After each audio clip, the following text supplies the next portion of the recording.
lenta o aburrida, ni muchísimo menos, sino porque es una película que tiene un tempo especial. Con todos ustedes, de Nikita Mikhalkov, Ojos Negros. Aquí estamos de vuelta de estos lugares estupendos que ha retratado la cámara de Mikhalkov con una enorme precisión y, por qué no decirlo, con una gran serenidad y un toque también de nostalgia heredada de Chekhov, que, como decías antes de que viéramos la película, es un hombre que está ya cerca del nihilismo, ¿no? Yo pienso que cuando, como tú sabes muy bien, mejor que nadie, cuando él empezó a hacer unos cuentos de humor maravillosos que le hicieron un personaje famosísimo, no solo en Moscú o en San Petersburgo. En su primera época, sí. Eran cuentos divertidísimos, ¿no? Hasta que descubre que es Chekhov. Hasta que entonces ya tiene que hacer... Que se llama Anton Pavlovich Chekhov. ¿Quién no es triste en Rusia? Claro. Bueno, para hablar solo de cine, digamos que la película en el año 87 es cuando la filma Mikhalkov. Los Oscars de ese año fueron para Platoon, de Oliver Stone, para El color del dinero, para Paul Newman como mejor actor, mejor actriz, Hijos de un dios menor, a Marley Martin, Hannah y sus hermanas, de Woody Allen, el premio al mejor guión, y que en España se inauguran los premios Goyas y que en ese primer año casi todos van para Fernando Fernán Gómez por su extraordinaria película El viaje a ninguna parte, como director, como película, interpretación, etcétera. Y ya, si os parece, pues pasamos a hablar de Fijaos, acaba de decir Eduardo una cosa, negros. Que en Rusia, ¿quién no es triste? Bueno, también, por ejemplo, hay un sentido del humor ruso muy importante. Lo he dicho por decir un tópico. Un tópico, porque, por ejemplo, yo recuerdo en Aguilar un volumen de humoristas soviéticos, que parece un contrasentido, ¿no? O de humorista y soviético, pero los había, y recuerdo entre esos autores a Zamiatin, Mayakovsky incluso, que luego se suicidó, pero que antes fue humorista. Chekhov también lo fue antes. Gogol también tiene cuentos de humor y cuentos desolados. Quiero decir, yo creo que ese sentido del humor también está en Mikhalkov, ¿verdad? El mayor humorista de entre todos esos ejércitos hubiera sido Unamuno, entre todos ellos, porque Gogol y luego no han seguido por ese camino. Yo creo que ha sido Chekhov. Chekhov sí tenía cuentos divertidos. Pero luego estos que te digo, pasa que luego él cambia la cerilla sueca, empieza a hacer otro tipo de relatos, que coste, no sé si se está entendiendo, que supongo que tú lo compartes, estamos hablando, para mí, uno de los más grandes... De los más grandes escritores de todos los tiempos. Estamos hablando de mis favoritos, de uno de los grandes dramaturgos y unos grandes novelistas y cuentistas, porque lo tocó todos los palos. Pero yo creo que también en Rusia hay un sentido del humor que incorpora a Mikhalkov, un sentido del humor un poco de lo grotesco. Yo siempre que veo esta película, y recuerdo que la primera vez que la vi me sucedió lo mismo, y yo creo que la vi en Valladolid, además, esta película fue...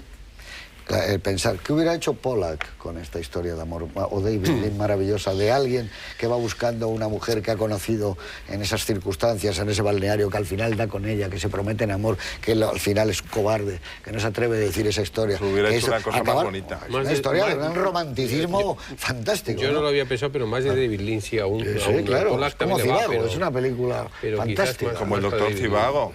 Muy romántica, pero bueno, claro. Sí, romántico, un amor viajero, además. Que aquí está mezclado todo con una especie de distanciamiento satírico, ¿no? Y excesivo, porque Mastroianni, que yo estoy de acuerdo que es un grandísimo actor, lo hace de una manera excesiva toda en esta película. Se conoce que Silvana Mangano es como contra la Mangano está... Además, era una historia de amor entre ellos también, en la realidad, y ahí se mezcla. En el momento de celos de ella, ¿no? Con la carta, cuando descubren la carta, además huele a perfume. Es muy bonito, esa escena es preciosa. Esa secuencia es buena, la rueda muy teatralmente, con la cámara muy atrás. Yo creo que la película, desde mi punto de vista, tiene dos problemas. Cuando la vas viendo más y ha pasado un poco más el tiempo, yo recuerdo que en Cannes nos gustó mucho. La película gustó mucho en general. Nos gustó, has dicho. Sí, no gustó mucho. Nos gustó mucho. Bueno, yo recuerdo que hizo un artículo maravilloso mi querido amigo y maestro Pedro Crespo, que le envío desde aquí, amigo de todos nosotros. Sí. Un abrazo sobre la Sofonova, etcétera, y la película gustó mucho Mastroianni, y que conste que ni Mikhalkov ni el tipo de película es para gustar en Cannes, ni en aquellos años. No, fue nominada a la Palma de Oro, pero no lo consiguió. Pero ganó Mastroianni, pero gustó mucho. Ahora, el problema yo creo que tiene la película cuando lo ves ves al cabo del tiempo son dos. En primer lugar, un problema de puesta en escena, es decir, porque la puesta en escena es muy desigual. Hay secuencias estupendas y otras secuencias en las que da la impresión de que no ha sabido cómo rodar algunas partes de la película. Y luego yo creo que tiene un problema, no sé si de guión, porque no lo sé, claro, sin ver el guión es muy difícil, no sabes si el guión estaba bien y Michalkov es el que se ha equivocado al ponerlo o viceversa. Desde mi punto de vista, porque la película está tan fragmentada y utiliza estilos tan diversos en la puesta en escena que es difícil establecer una complicidad sentimental del espectador tan importante cuando se trata de rodar un melodrama amoroso. Entonces, claro, el comienzo de la película recuerda extraordinariamente, por ejemplo, a la familia de Scola, por citar a alguien que ha tratado ese mundo y lo ha tratado maravillosamente bien.